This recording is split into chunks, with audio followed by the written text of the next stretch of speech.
Hello, Becky here. Welcome back to my channel. I am here to talk about Milk by Emma Rosen, a story of breastfeeding in a society that's forgotten how. So I found Emma Rosen's channel on YouTube, and she talks about books and a little bit more recently about like self-publishing. She is from the UK, and she just came out with a book actually all about publishing and self-publishing and stuff like that, and the journey from like start to finish. So if you're in the UK and that is something you're interested in, definitely check that out. I found her a couple years ago and she talked about her book, so I was like, I want to get that, even though I didn't know if I'd be breastfeeding another baby again. I had already breastfed 3 babies, so I was like, I want to support her, and it's something I've already done and I can read through it. Maybe I can pass it on to somebody else, we'll see. So I picked this up, like I said, a couple years ago. This was the first edition, came out in 2018, so it's relatively new. But I hadn't picked it up for reading yet, and then I happened to have a baby this year, so that was unexpected, but perfect time. I have breastfed, like I said, 3 babies prior to that, so with this one I was like, well, now's a great time to pick up Milk. So first of all, just the physical book itself is paperback, obviously. And it's beautiful. I love the colors. It's like this soft, velvety, like matte feel, which I just love. And then the picture there with the blues and the purples and like the kind of night sky, the mommy and the baby. And then it also came with a matching bookmark. So I love that. It's pretty like heavy. You can tell it's really good quality. The only struggle I had with it, she does have an ebook version, I believe. But the problem, like with breastfeeding, I always need to have like one hand supporting the breast while feeding my baby. It's a little bit hard to like hold open with one hand and be able to like, sometimes it'd be hard for me to like read the corners and stuff because I was reading it like while actually breastfeeding. However, I really enjoyed it and still managed to get through it and read it while breastfeeding. So that was good. I can share a little bit of my story. Like I said, I've had 4 babies. My first baby was born 10 years ago, and I wanted to try breastfeeding, and it was difficult at first. I was new at it, baby was new at it. When I was at the hospital, they did have somebody, a nurse, come in like the day after she was born. But I did have a nurse come in like the next day, and I don't know if it was a nurse that just helped with breastfeeding or an actual lactation consultant, but she came in to check like baby's latch and all that. And things were going okay. We lived in Fort McMurray, but had the baby in Edmonton. So we were spending a few days after the baby was born still in Edmonton, and we were staying at my in-laws' place. And my sister-in-law's sister works in the hospital in the postpartum care after the baby's born. And so she came to like check on us at the house and checked my latch and stuff like that. And again, it was okay, but I found it really frustrating because newborns nurse a lot. Like sometimes it feels like a disconcerting amount if you don't know how much they're meant to nurse. I was getting sore and frustrated, and so I would try pumping and I'd get like half an ounce because the baby's like freaking out, screaming. We're exhausted. It's like nighttime. So I would like pump like half an ounce, give it to my husband, pump more while he's like feeding the baby, because they don't eat a whole ton. Their stomachs are like really tiny when they're born, so like half an ounce like pretty much at least half fills them up kind of thing. So I'd be like pump just enough to like make her be quiet while my husband fed her the bottle, and I pumped a little bit more. But eventually we got a handle on it and she was able to nurse until she was about 13 months old. I went back to work. She was born January 10th. And I didn't know if I was going to work or not. I'd been doing like a temp job that had finished December, and then she was born in January. I started a job at a daycare at our church February 4th. And so like just after February 4th, she ended up weaning herself basically because we were both so tired after work. And then I got pregnant that same month. With my second, I don't remember having very many issues with her. She latched on fine. We nursed, no real issues. But she gave it up at 9 months. I'd go to breastfeed her, like she'd be upset, she'd be kind of like crying and upset, and I'd be like, okay, time to nurse. And she would freak out, scream, and bite me, and I was like, okay. So I tried a couple of times, and every time she just freaked out and would bite me. So I was like, okay, that's enough. We don't need to do this anymore. And we switched her to like milk / formula. All 3 of my first kids did have a mix of formula and breast milk. My first daughter got formula around 3 months old. I was at a conference and I brought her with me and I was breastfeeding, but it was constant. And I was so frustrated and I was crying and I was just tired and sore. And we were actually at a conference it was either Jasper or Banff, but I'm pretty sure it was Banff. I was just like, I had to go find like some random convenience store and buy like these pre-made formulas. I had no idea what I was doing. I was on the phone with my husband asking him if he felt like it was okay if I went on and got our daughter formula and stuff like that. And I like cried as she just downed this bottle. This was in March. So she was like around 2.5 months old. I was just like crying, like, oh, my poor baby's been starving this whole time and I'm finally feeding her some formula. So we went back and forth on that. And then my daughter, Maya, was born November 8th. And my birthday is November 30th. So she had formula like 2 weeks old when I went out. And then my son drank just breast milk, not even a bottle, for like the first 6 weeks of his life. And then after that, I'm not sure when he got formula, but he did. He breastfed like really easily. Like when he was born, he was 8 days late. They induced me and then he was born like right away, less than an hour after being induced. And he was born and like, he came out hungry, basically. And I was like, that's why he didn't want to come out. And he was so late because he was just getting constant food all the time. So he pretty much nursed like right after he was born, latched on, no problems. But then after we got back home, the pain of the initial starting to breastfeed was like excruciating. Like I was clenching my teeth. I was like pretty much in tears. I was like, ow, ow, ow, ow, ow, ow. This really, really, really hurts. It's excruciating every time he would begin to nurse. And that went on for like several weeks and I had no idea why or what was going on. But then once he got settled in and stuff, it was okay, but it was painful. My second child stopped nursing at 9 months. But I also wanted to get pregnant around that time with our third. So I started taking folic acid and I guess my breast milk taste changed. It went like more bitter or something. So I think that's why she stopped breastfeeding at 9 months. And then my son, eventually we must have gotten good at the breastfeeding thing because I don't remember it being excruciatingly painful the whole time or I would not have gone that long doing it or would have sought some kind of help. But he breastfed until 9 months as well. And what happened there was our town had a wildfire go through it and the entire town had to evacuate. And he had just turned 8 months old the day before and then we evacuated the next day. And so I was still breastfeeding, but he was 8 months, so he was eating solids. Again, having formula as well. But I remember like leaving town, evacuating me and my 2 younger children and my daughter, my oldest daughter and my husband were separated from us. And once I got through, it was just like this big black cloud of smoke. And once we got through that to the other side and you could see like blue skies ahead, once I got a little bit into that, I had to pull over and like breastfeed at the side of the road a few times. But he was 8 months. So around 9 months, he ended up weaning himself off because I think just with being evacuated, we were still out of the house. And like all day long, he did not want to nurse. He would bite me. And he was teething like 3 teeth. And he already had teeth and he was teething 3 teeth like the whole time we were away from our home. And that was very stressful. And just very active and he didn't want to nurse during the day. But then all night long, we're staying at my mom's place for a couple of weeks in like a pull-out, like one of those couches that pull out into a bed. Just uncomfortable. And he'd want to nurse all night, like 8 hours straight, and he was just basically using me as a soother, and my 2 daughters never took a soother. One of those days I was like, that's it, buy him a soother, and we bought him a soother and boom, he took it. No problem, no fight, nothing. He was like, sure, I'll use a soother. And then he just continued drinking a bottle and he would sleep like through the night basically. So he weaned himself at 9 months, and I think it was just a combination of him being a busy kid and us being evacuated and the stress of the situation and everything. So now my baby will be 6 weeks on March 8th. And so far he does take a bottle, but just breast milk so far. And I'm hoping not to do formula, but we'll see. If you have to use formula, there's no shame in that. Some people choose to use formula right from the beginning. No medical reasons or anything. They just don't want to breastfeed. Some people, there are medical reasons why they have to use formula. Maybe they're on some kind of medication or they're not producing enough food or enough milk for themselves.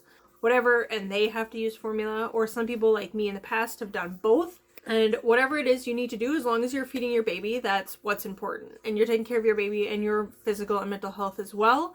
That's the most important thing. But I'm hoping to do as much exclusive breastfeeding as possible.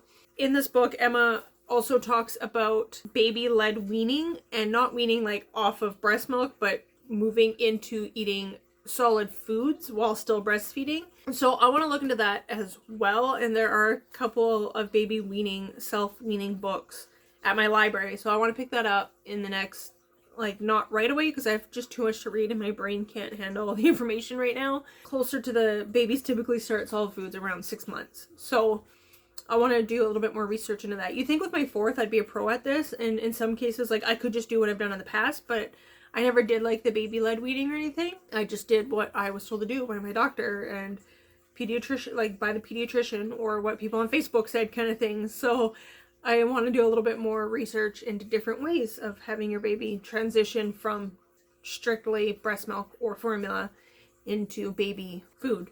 Anyways, yeah, so that's been my journey a little bit. Our second son here, our fourth child, again, like, he would start nursing and it was excruciating. And we have a nurse that comes in like within 3 days of your baby being born, usually like within like the first day you're home. They come in and they check and they do this little test. They take blood from the heel of their foot and they just test for different blood illnesses. Just check on you and make sure you're doing okay. If you have any questions as the mom who's recently given birth, and checking on the baby, and we happen to all have COVID, so she did a COVID test on the baby, which came back positive. We had no symptoms. Thankfully, baby was fine. We were okay. Thank God. So I asked her, I was like, like, I'm in a lot of pain trying to breastfeed. And she mentioned how if you don't know any better, you think it's just the nipple in the mouth. That's it. The nipple, she said, like, here's your mouth, here's your nipple, here's the baby's mouth, and here's your nipple. And you need a lot of the breast on the bottom part to actually like kind of go into the baby's mouth, and like where their nose is, kind of you put the nipple there and you kind of go down and it makes them open their mouth really wide, and then you pop like your nipple into the top of their mouth, into the roof of their mouth, and then they'll get a suction, but you want it like almost at the back of their mouth, so you don't want them just to suck just the nipple into the tip of their mouth. So I think that's what the problem was, is we weren't getting a deep enough latch. My two sons have been like, yeah, I'm hungry. Let's eat. Let's do this. But he was too eager and not getting enough of the nipple into the mouth.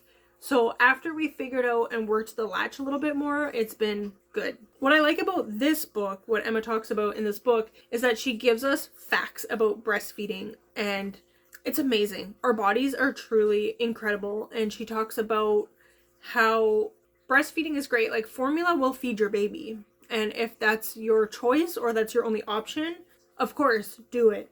But breast milk, like formula, it's always the same. Your baby's needs are always changing depending on the day, the hour. Breast milk changes with your child. And it also helps build up their immune system. You're passing on antibodies to your baby that are specific to you and your baby and where you're living and what you've been exposed to, like COVID in these days. Breast milk changes to that for the baby and what your baby needs on any given day. And she even talks about in here, like, if you're breastfeeding, like, say my first 3 children were all 22 months apart, and some people choose to breastfeed extended breastfeeding over like a year old. So if I was still breastfeeding my 22-month-old when my newborn was born, when the new baby came, I could breastfeed them both, and each child would get what they need. The 22-month-old's nutritional needs are going to be different than the newborn's needs, and my body would adjust and feed them what they need. And I think like that is so cool, because I feel like both breasts would just give the same thing. Like, oh, it's a newborn, you get newborn milk. Oh, it's 1-year-old, you get 1-year-old milk. Oh, it's a toddler, like 18 months, 2 years old, you're going to get 2-year-old milk. But no, you can feed a 2-year-old and a newborn at the same time, and they're getting their individual needs met, which I think is really cool. And now my 6-year-old is like, Mom, I want some milk. And I'm like, no, honey, it's just for the baby. I don't want to breastfeed. He's the one that gave up at 9 months and just bit me. Like, I'm not doing it now. Sorry, you gave that up.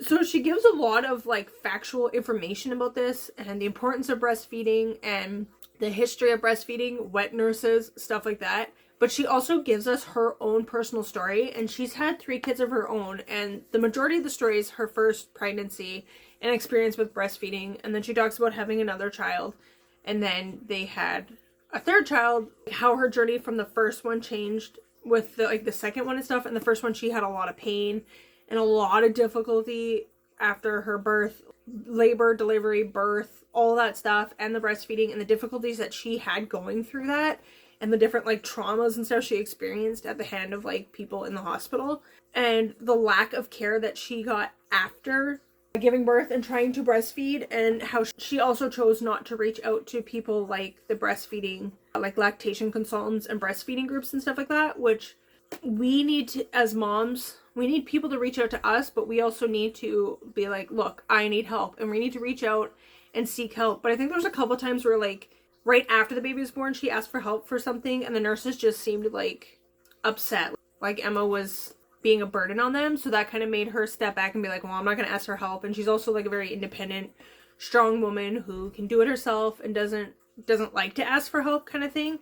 So like stepping out and asking for help is like a huge step for her, and then to have it kind of like shot down and being seen as like you're being annoying. So it was really hard for her to like continue to reach out for help. But now she works, or has worked, with the breastfeeding groups, mommy groups and stuff like that, and helping other people. So if you are a new mom, even if you've had kids before and you've breastfed them, and you have another kid now and you're trying to breastfeed and you're struggling, get help. There's help out there for you. Trust me. Like the pain I had with my 2 sons was just excruciating. And I pushed through it because I like breastfeeding when it goes well. And it's so important for the kids, and it's cheap and easy. Like it's convenient. It's there. It's the right temperature. All that stuff. And I do pump, and my husband does kind of do some of the feedings. That's what baby's doing right now.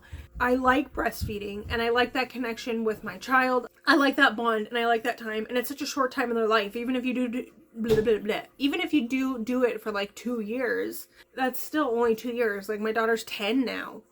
Like that's so crazy. Like I barely remember her when she was 2, right? So for me, breastfeeding was important. Hi. Is baby hungry? I don't know. Why do they drink from here? That's where the milk comes from. That's how we were designed to feed our babies. How? I don't even know how it works. Mommy's favorite animal is mommy. My favorite animal is mommy. Mommy's favorite animal is fox. A fox. I actually saw a real fox before. They actually laugh. Did you know that? Yeah, the noise that they make is kind of like a laugh, hey? Seek help. If there's anything I've talked about in the past with my January wrap up with the mom books that I had read, like The Push, get help. Seek help. Just do it, even if it's breastfeeding. And like I said, breastfeeding was really important to me.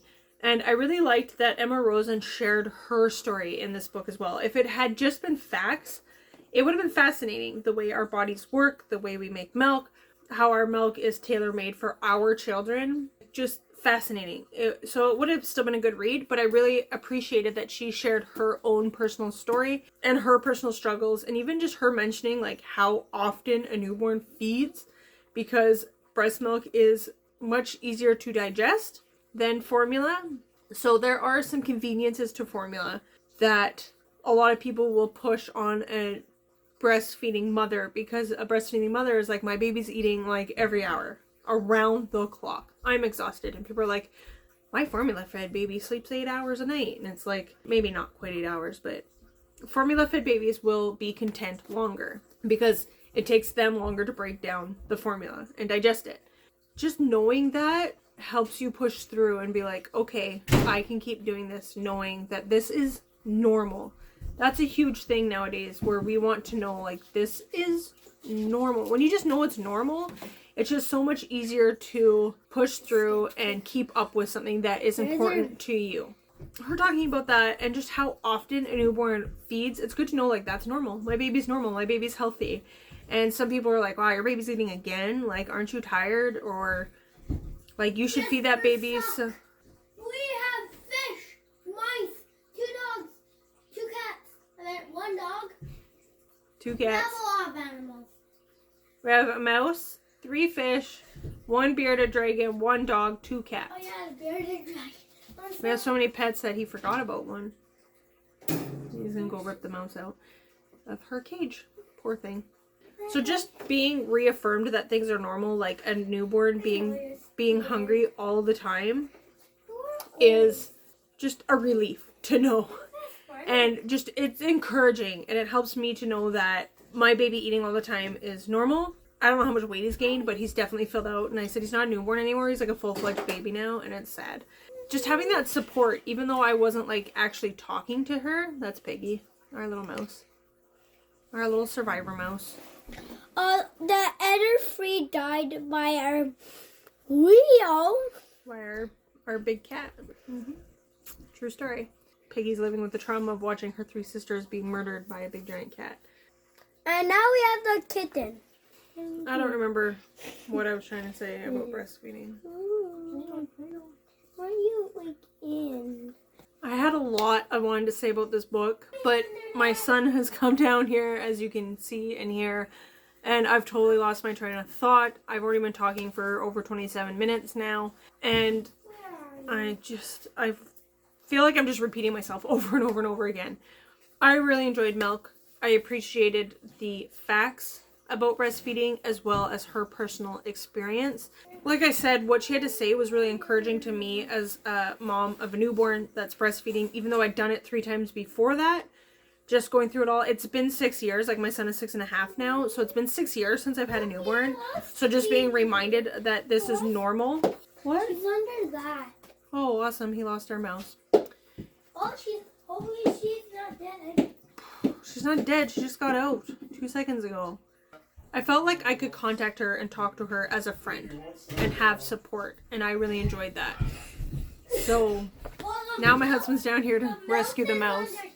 Okay, so big interruption there with my husband came down. I didn't know he was on like FaceTime with his brother and sister-in-law, and he brought the baby, who's now squirming and chicken pecking me. So one thing that newborns do and babies do when they're hungry is what they call chicken pecking, and they're like pecking at your neck or wherever you're holding them, and they're like, feed me. Yeah, can't get through a video reviewing a book about breastfeeding without breastfeeding, of course. So anyways, I felt like I could like call up or text or message Emma Rosen and be like, I totally related to this, or I'm sorry you went through that, and this was my experience, and blah blah blah. Like, it just felt really like I was reading a story from a friend, and that I could reach out to her and talk to her. And I do watch her videos on YouTube, like I said, and I comment on her stuff, and she usually comments back and stuff. She's very engaged that way, like with her audience and stuff. And she signed my book, just like to Becky. Lovely to connect with you on YouTube. These are available on Amazon if you want to go that way, or through her website. Yes, and it says on the back that it is also available as an ebook, which is a lot easier to do when you're breastfeeding. Yeah, breastfeeding takes a lot of time. It's a lot of work. Sometimes it's painful. For me, like now that we got the latch down and stuff, it just takes a lot of time. And there's days where it's like 3 days where I'm not getting out of bed, basically. I'm just taking the time to be with my baby and bond with my baby and make sure he's eating well and stuff, and that we're basically just like resting and eating and resting and eating and resting. Because my husband is home right now, but he goes back to work in 2 weeks, like a week and a half. So not looking forward to that, because he's been here helping take care of the older kids. It's been nice having the age gap between the kids, like they're 10, 8, 6, and 6 weeks old. So having that age gap has been really helpful, especially at the end of my pregnancy when I could barely move because I was just in like excruciating pain everywhere all the time. So that was fun. Yeah, I'm so glad I had this book, that I happened to leave it because I didn't know I was going to have another baby. But I happen to leave it for now when I'm breastfeeding again. So I really like that I could read this book now. It was just perfect timing. And I highly recommend it if you are going to be breastfeeding again, even if it's not your first child, or if you have a friend that's going to be breastfeeding, gift them this book. And she also has another book, I think it's called Milk and Cookies or something, but it's for kids. So if you have older kids and you're planning on breastfeeding, you can buy that book and it just helps explain to them what breastfeeding is and what you'll be doing with your baby. So that's really interesting. Yeah, I think I'm going to wrap this up here. I really liked this book, like I said. 5 out of 5 stars. Highly recommend. You can check her out on Twitter, and her channel, I think, is just Emma Rosen Books. So I'll link all her stuff down below for sure. Thank you. So I pulled out my camera to do a really quick adding in a little bit of information I forgot to say yesterday, and then my husband called. Crisis with baby, apparently. But I just wanted to say I really enjoyed this book, how Emma Rosen is very raw and real in this book. My husband took the baby into the bath to bath him like on top of him, and he pooped on him. The baby pooped on my husband. I want to show you my game. So I wanna really show just you my appreciated how raw and real Emma Rosen was, and she wasn't afraid to shy away from like the hard parts of pregnancy and labor, the ups and downs of breastfeeding, and the pain and the damage your nipples can go through breastfeeding. She was very real about all of that, and I really appreciated like that and enjoyed that part of the story. I didn't enjoy hearing that she was in so much pain and the hard parts of it, but I was thankful that she shared those parts. For sure. There you go. Thank you for watching. Like, comment, subscribe. Leave a baby bottle emoji down in the comments below, and I'll see you next time. Bye!